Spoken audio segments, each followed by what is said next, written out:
Hello Julien, merci d'être avec nous dans ce format hors série du documentaire Work in Progress. On est ici dans les bureaux parisiens de Little Big Connection. Pour la petite histoire, ce n'est pas les premiers que je découvre. J'avais été au Vietnam pour rencontrer Tanguy qui gère la partie asiatique de vos activités.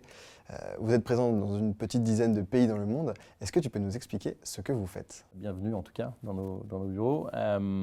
Little Big Connection, c'est une société qui marche vraiment sur deux pieds. On est éditeur d'un logiciel dans un premier temps et on est aussi, on va dire, créateur et animateur d'une communauté de partenaires.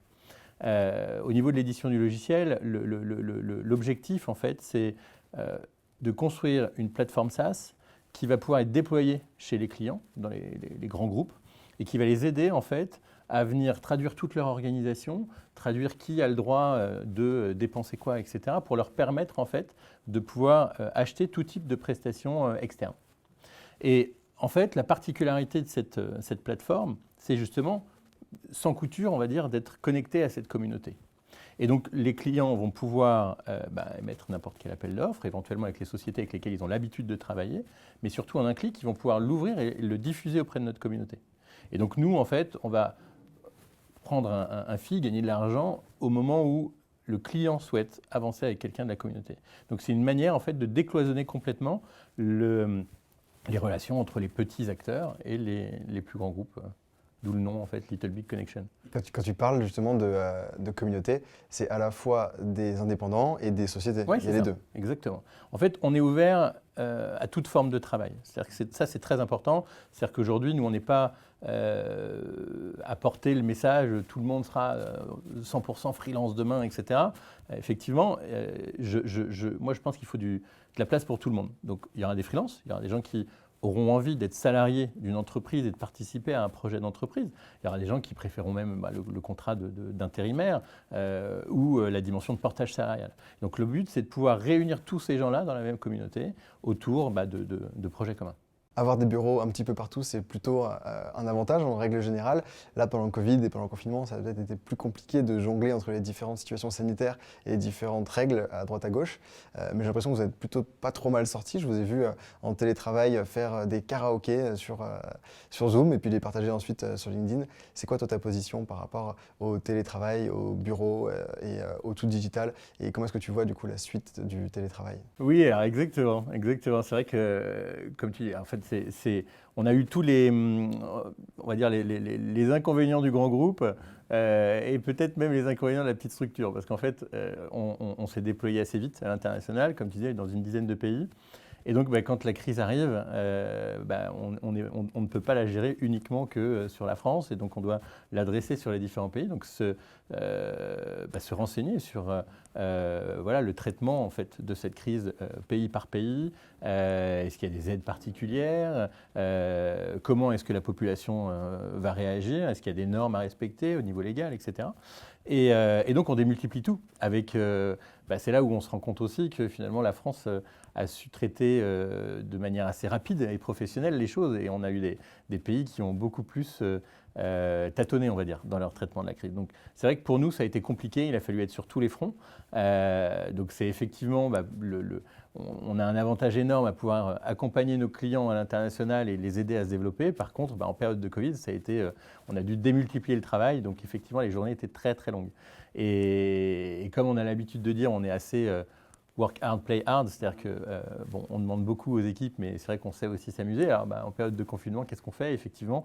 Alors, t'inquiète pas, tout le monde a eu des idées les plus folles les unes que les autres. On a eu donc du karaoké, on a eu bien sûr les apéros, etc. Tout le monde en a fait, mais on a même fait des escape games en ligne. On a fait des concerts. Donc, on a fait des concerts entre Tunis, Paris, Lyon, etc. Donc, ça, c'est vrai que c'est assez sympa. Et ça a permis finalement aussi de créer du lien dans l'entreprise. Alors, c'est assez original parce que clairement, tu ne te dis pas, on est tous à distance, on va créer du lien. Et finalement, la résilience de toute façon de l'homme en général fait que on s'adapte, on sait qu'on a des nouvelles, des nouvelles choses à respecter. Ce télétravail, il est là, peut-être pour longtemps, c'est pas grave, on continue à s'amuser. On a passé des grosses journées de travail et donc on fait ça le soir en fonction des disponibilités des uns et des autres. Et du coup, quelle est la vision maintenant pour le télétravail sur le plus long terme? Dans l'entreprise déjà, on était un peu habitué à ça, hein. Quand on est présent comme ça dans plusieurs pays, dans plusieurs villes aussi en France, voilà, on est rompu à ça. On a nos outils, on a l'habitude. Par contre, c'est vrai que c'est quand même compliqué en termes de communication. Faut pas, enfin, je veux dire, tout n'est pas rose, hein, dans le télétravail aussi. On a aussi, enfin, on est des animaux sociaux, on a besoin aussi de pouvoir être ensemble. Et donc nous, on est surtout dans un mode où on laisse le choix. C'est-à-dire qu'en fait, on considère qu'il y a des métiers qui sont plus faciles que d'autres. Aujourd'hui, donc toutes nos équipes tech reviennent peut-être une journée par semaine, un petit peu quand elles veulent pour des meetings, etc. Par contre, nos équipes business ont vraiment émis le souhait de revenir au bureau et pour pouvoir avoir cette émulation, etc. Donc l'objectif, c'est vraiment de leur dire, voilà, les portes sont ouvertes, il faut quand même qu'on garde un cadre et qu'on sache exactement qui est là, ne serait-ce que d'un point de vue sanitaire s'il y a un problème. Mais effectivement, on est vraiment dans ce mode assez ouvert finalement de travail.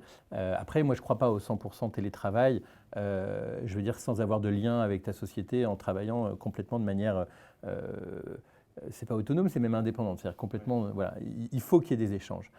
Il y a une dimension aujourd'hui, on s'est rendu compte qui pouvait être un problème, c'est la créativité. C'est-à-dire qu'en fait, on pouvait tous être créatifs dans notre coin, parce que finalement on était un peu au calme en télétravail, etc. Mais à un moment, c'est aussi l'occasion de pouvoir tous se retrouver et de trouver le petit plus en fait. Et cette dimension-là, il faut qu'on soit ensemble. Il faut qu'on soit dans la même pièce, il faut qu'on réussisse à réfléchir au même sujet.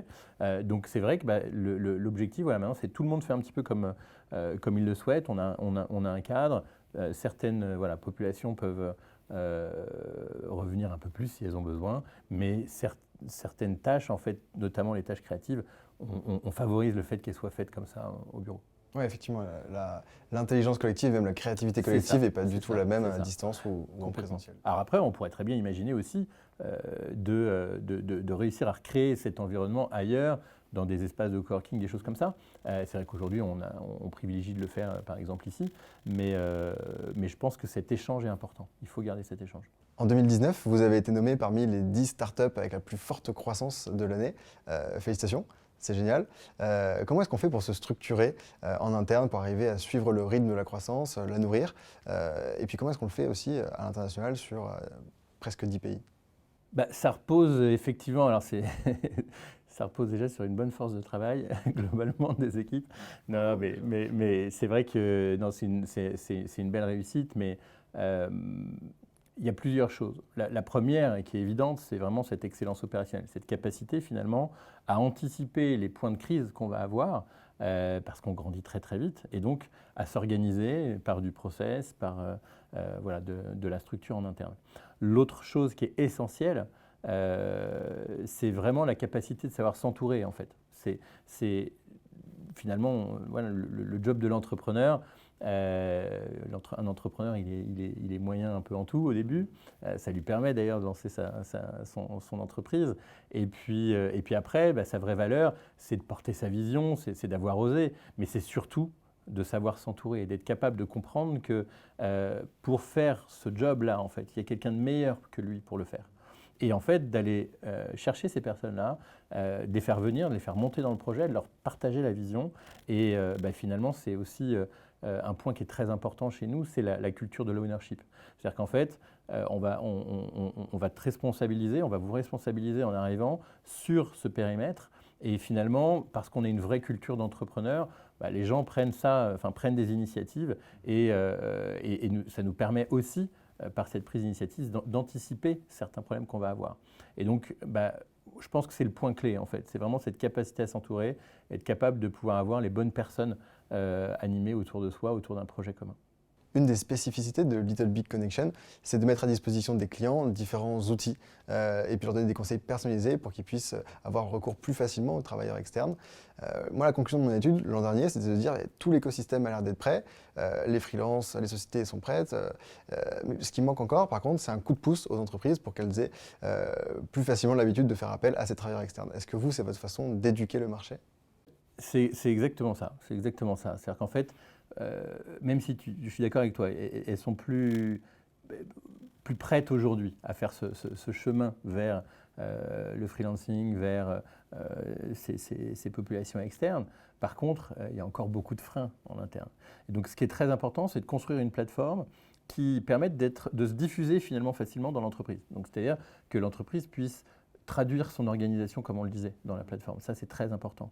Qu'elle puisse être connectée facilement à l'ensemble de ces systèmes d'information et que l'expérience soit un petit peu sans couture pour eux dans leur recherche d'expertise pour leur projet. Et donc, la force aussi de Little Big Connection, c'est justement de venir embarquer toutes les sociétés avec lesquelles ils ont l'habitude déjà de travailler et de leur dire, mais vous inquiétez pas, au pire, en fait, vous aurez ces gens-là qui sont déjà là.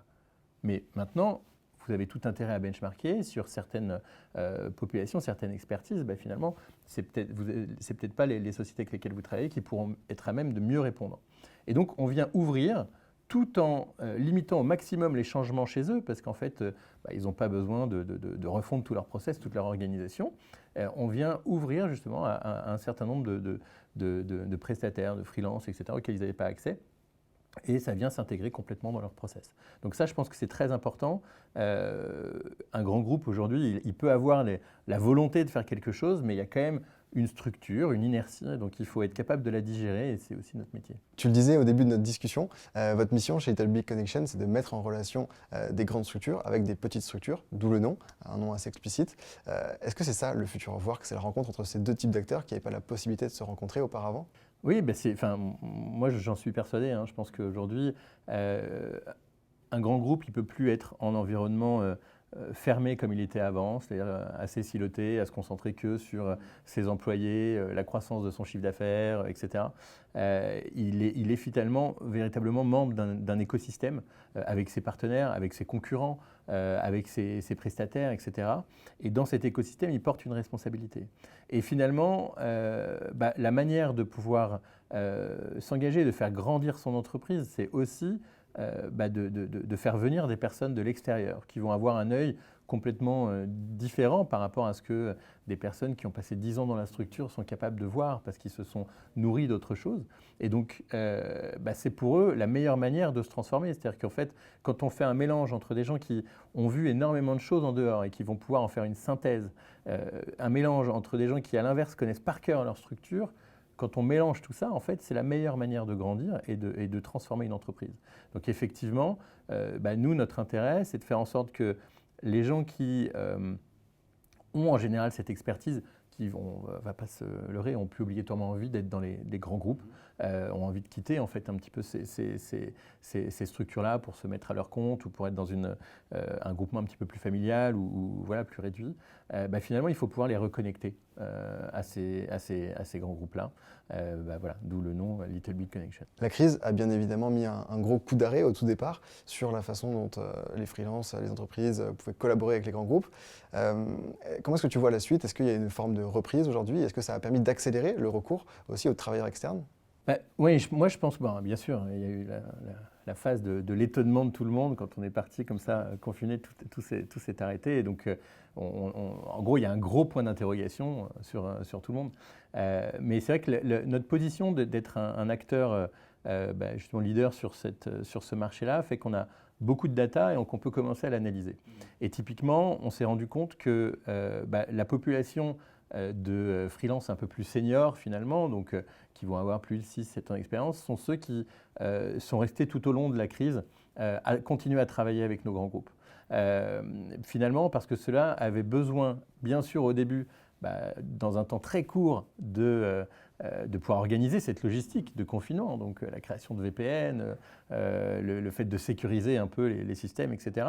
Et puis finalement, derrière, la perspective de la crise, la perspective d'un environnement plus dur finalement, peut-être plus compétitif, fait qu'on a besoin ça fait ressortir la nécessité de se transformer. Et donc face à cette incertitude, les grands groupes finalement sont contents de pouvoir se tourner à la fois vers une population qui ne fait peut-être pas partie de ses salariés internes avec l'inertie qu'il peut y avoir par rapport à du salariat. Donc c'est l'occasion de tester en fait de nouvelles approches facilement. Et puis c'est s'appuyer sur des seniors, des gens qui ont finalement pu vivre d'autres crises, des 2008, etc. Et donc de s'appuyer sur ces gens-là pour transformer l'entreprise et se projeter en fait dans la suite. Justement, cette vision de l'expertise que tu viens de développer, moi, ça me fait penser au concept américain du Total Workforce Management. Le fait de dire que pour un projet donné, on va commencer par collaborer avec les personnes qui sont dans le service, ensuite les personnes qui sont dans la société dans son ensemble, la mobilité interne, et puis ensuite toutes les personnes, les entreprises qui gravitent autour de l'entreprise. Et du coup, c'est ces personnes-là, les acteurs-là avec lesquels vous mettez en relation vos clients. Est-ce que c'est ça le future of work pour les grands groupes demain? C'est exactement celle-là. On l'a dit, les entreprises doivent devenir ce que nous on appelle les entreprises étendues, donc capables de travailler vraiment dans leur écosystème. Et pour faire ça, elles ont besoin d'avoir une plateforme unique sur laquelle elles vont pouvoir arriver et déposer leurs projets en fait. Et ces projets-là, automatiquement, la plateforme va leur proposer soit de pouvoir avancer avec finalement peut-être même la personne qui est assise à côté d'eux, avec qui ils travaillent depuis 5 ans, mais qui ne savait pas qu'il il était aussi expert en violon et que finalement c'est la dimension importante pour ce projet-là. Et donc il va pouvoir venir rejoindre le projet. Donc effectivement, il faut pouvoir facilement au sein d'une même plateforme leur proposer à la fois les compétences et encore mieux les envies des salariés internes, éventuellement des salariés de l'entreprise, et derrière, bien sûr, de pouvoir aller chercher dans la communauté et leur remonter en fait un certain nombre de data pour leur permettre d'ouvrir cet appel d'offres et ce projet à la communauté. Et c'est effectivement la roadmap que l'on a sur Little Big Connection. Et j'aimerais conclure cette discussion avec une question un peu plus personnelle. Qu'est-ce que c'est pour toi, Julien, avoir du sens au travail? Qu'est-ce qui te donne de l'énergie au quotidien? Alors, qu'est-ce qui me donne de l'énergie au quotidien? Je pense que déjà, le fait d'avoir 3 enfants en bas âge, ça consomme beaucoup d'énergie, mais ça permet aussi d'en recevoir énormément. Non, après, c'est vrai que moi, j'adore construire. Je pense que si je suis un entrepreneur, c'est ma 3e expérience entrepreneuriale, c'est aussi parce que j'aime ça. J'aime me lever le matin et me dire, tiens, j'ai ce projet-là et j'ai envie de le réaliser, j'ai envie de pouvoir le sortir, le rendre concret. Donc clairement, ça, c'est ce qui me motive. Et le fait de pouvoir être aussi assez autonome dans mon travail au quotidien, le rythme que je veux y mettre, le lieu où je veux pouvoir le faire. Ça, je pense qu'aussi, c'est une grande force qui fait que je me sens assez libéré, épanoui dans mon travail au quotidien. Le fait de pouvoir construire son propre cadre. Exactement, exactement. Merci Julien. Mais merci à toi, en tout cas.